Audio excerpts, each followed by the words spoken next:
What's up, guys? This is Mo from Most Football from your show Short and Sweet. I'll be talking about Chelsea and Tottenham today. It's a huge game, it's a big game, it's the biggest game of the week. Let's hit it. It's going to be very interesting. A huge game between Mourinho and Lampard. Completely two different styles, so let's just go.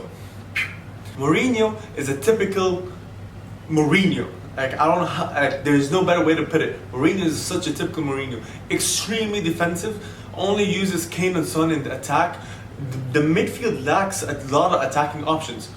Sissoko, Ndombele, Højbjerg, they're all very defensive. Tottenham plays the 4-2-3-1 formation.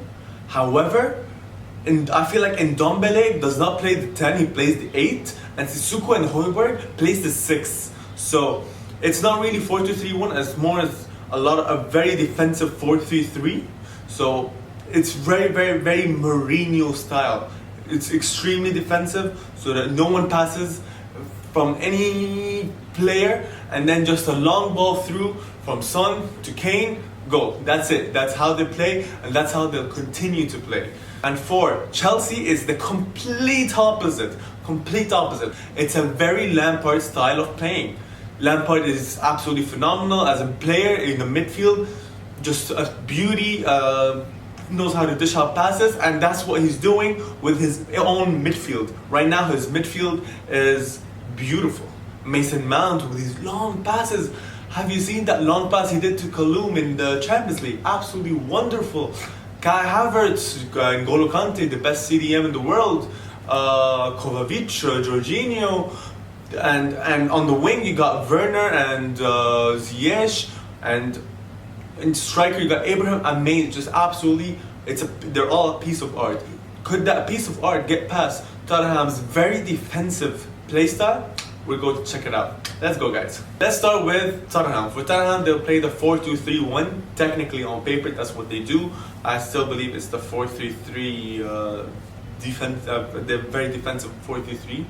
So, on the wing, you're gonna get Son and hopefully Bale. They're gonna narrow it up a bit, and the crosses are gonna come from the fullbacks. Usually, with any football team, the ball starts with the defense takes the ball, gives it to the midfield, and then midfield gives it to the attack. That's the normal football. No, with Tottenham, it's a lot different. The defense takes the ball, they give it to the midfield, now the midfield give it back to the fullbacks run and give it to the attack.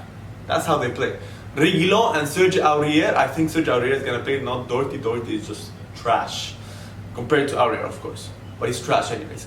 So, Doherty, Serge Aurier and Reguilon are going to do a run forward to give Son, Bale and Harry Kane crosses or passes to Son so that he could narrow it down, give it to Kane, or give a pass to Kane so he could give a pass to Son and Bale, and so on and so on and so on. But the passes do not come from the midfield. The passes come from the fullbacks, which is very interesting. Although they play very defensive, but that's how they play in attack. So, that's it for Tottenham Spurs attack. Let's head to Tottenham's defense. In Tottenham's defense, everyone drops back except Bale and Kane and Son. I mean, Son and Bale will defend. It's just that they're not going to defend as much as the rest of the team, of course. Sissoko and Ndombele are very defensive, and Højbjerg also is very defensive. They're all going to defend, create trouble for Ziyech, create trouble for Mount, create trouble for the entire Chelsea team to prevent them from scoring. And on the other hand, you got Chelsea's attack. They play the 4-3-3 formation. Ziyech is on the wing now. He's not a midfield player anymore. He's absolutely phenomenal. Ziyech has the freedom to roam around the midfield.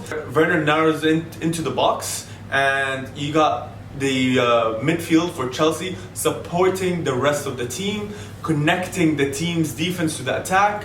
You got Chilwell and Reece James providing amazing crosses, and Ziyech and Chilwell now have a very amazing chemistry together. Ziyech gives Chilwell a long ball, and Chilwell tries to pass it in.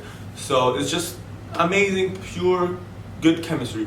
I know I used to say Lampard did not know how to coach his team, but now Ziyech just seems to tie up the team together, just give them the chemistry that they needed.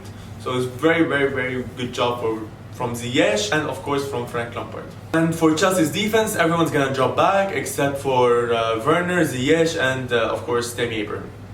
because they're the speedsters and they're the attack of the team. So in case of a counter attack, they'll be able to, you know. So yeah, and that concludes the analysis for both teams. Let's head to predictions. For predictions, so the fair answer should be a tie. However, if I'm gonna have to choose a team that wins, it's got to be Tottenham. Just because Tottenham is more defensive. I mean, we've seen with Manchester City. Manchester City had 23 attempts, approximately 23 attempts, I think 23 attempts in the last game. And I don't know how many shots on target, like 5, 6 shots on target. It's and they weren't able to score. The entire game, Manchester City had the ball and they weren't able to score. So the stability that Tottenham has, the ability to stand their floor in defense, I believe that'll give them the edge to win against Chelsea. However, I do believe a tie would happen in this game. So that concludes the analysis for the whole game. Let's head to fantasy football. Pew pew. For fantasy football, I do believe Kane and Son for Tottenham, of course. These are the basics. And I'll take Reguilon from Spurs' defense. It's just that Reguilon is an amazing player, provides great assists. And for Chelsea, of course, Ziyech. Love of my life, Ziyech. And of course, I'll be taking Timo Werner. And from Chelsea's defense, I'll be taking Ben Chilwell. Ben Chilwell, I personally have Ben Chilwell in my team, and he's just been amazing for me, especially with the amazing form Mendy has had. So Ben Chilwell gets assists, Ben Chilwell gets goals, Ben Chilwell gets clean sheets. Just very, very, very good player to have in your fantasy football. Well, thank you guys for reaching to the end of the video. Hope you guys liked the video. Hope you guys enjoyed it. It's a very easy week this week, so try to accumulate as many points as possible because people will get a lot of points. So, hope you guys enjoyed the video and take care.